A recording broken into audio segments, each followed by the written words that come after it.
മണിയമ്പിള്ള രാജു ഉൾപ്പെട്ട വാഹനാപകട കേസിൽ പോലീസിന് വീഴ്ചയില്ലെന്ന് DCPയുടെ റിപ്പോർട്ട്. ബോധപൂർവമായ അലംഭാവം ഉണ്ടായില്ലെന്നും അപകടമുണ്ടായ മണിക്കൂറുകൾക്കുള്ളിൽ തന്നെ വാഹനം ആരുടേതാണ് എന്നതടക്കമുള്ള വിവരങ്ങൾ പോലീസ് കണ്ടെത്തിയെന്നും റിപ്പോർട്ടിൽ പറയുന്നു. അപകട വിവരം മണിയമ്പിള്ള രാജു പോലീസിനെ അറിയിച്ചിരുന്നില്ലെന്ന് DCPയുടെ റിപ്പോർട്ടിൽ പറയുന്നു.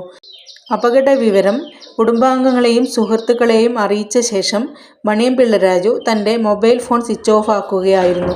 സ്റ്റേഷനിലെ ലാൻഡ് ഫോൺ റെക്കോർഡുകൾ പരിശോധിച്ചതിൽ നിന്ന് മണിയമ്പിള്ള രാജു നേരിട്ട് വിളിച്ചതായി കണ്ടെത്തിയിട്ടില്ല. വിവരം അറിഞ്ഞ ശേഷം രാത്രിയോടെ തന്നെ പോലീസ് സംഘം മണിയമ്പിള്ള രാജുവിൻ്റെ വീട്ടിൽ എത്തിയിരുന്നു. എന്നാൽ നടൻ വീട്ടിലുണ്ടായിരുന്നില്ല. അടുത്ത ദിവസം രാവിലെ വരെ പോലീസ് രാജുവിൻ്റെ വീടിന് മുന്നിൽ തന്നെ ഉണ്ടായിരുന്നു. സംഭവം നടന്ന് പിറ്റേ ദിവസം മാത്രമാണ് മണിയമ്പിള്ള രാജു സ്റ്റേഷനിൽ ഹാജരായതെന്നും മദ്യപിച്ചു എന്ന ആരോപണം നിലനിൽക്കെ മെഡിക്കൽ പരിശോധന വൈകിയെന്നും ആരോപണമുണ്ടായിരുന്നു. മണിയമ്പിള്ള ഓടിച്ച വാഹനം കണ്ടെത്താൻ വൈകിയെന്നും വിമർശനമുണ്ടായിരുന്നു. ഫെബ്രുവരി 5-ന് രാത്രി 9:30ഓടെയായിരുന്നു ട്രിവാൻഡ്രം ക്ലബ്ബിന് മുന്നിൽ അപകടമുണ്ടായത്.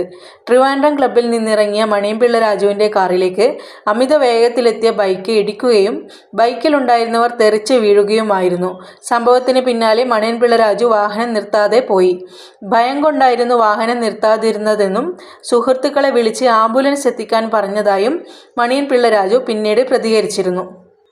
തൊട്ടടുത്ത ദിവസം രാവിലെ മണിയമ്പിള്ള രാജു സ്റ്റേഷനിൽ നേരിട്ട് ഹാജരായി. ഇതിന് ശേഷമായിരുന്നു വൈദ്യപരിശോധന നടന്നത്. ഇതിന് പിന്നാലെ മണിയമ്പിള്ള രാജുവിൻ്റെ അറസ്റ്റ് പോലീസ് രേഖപ്പെടുത്തുകയും ജാമ്യത്തിൽ വിടുകയും ചെയ്തിരുന്നു. അപകടത്തിൽപ്പെട്ട വാഹനം പോലീസ് കസ്റ്റഡിയിലെടുക്കുകയും ചെയ്തു.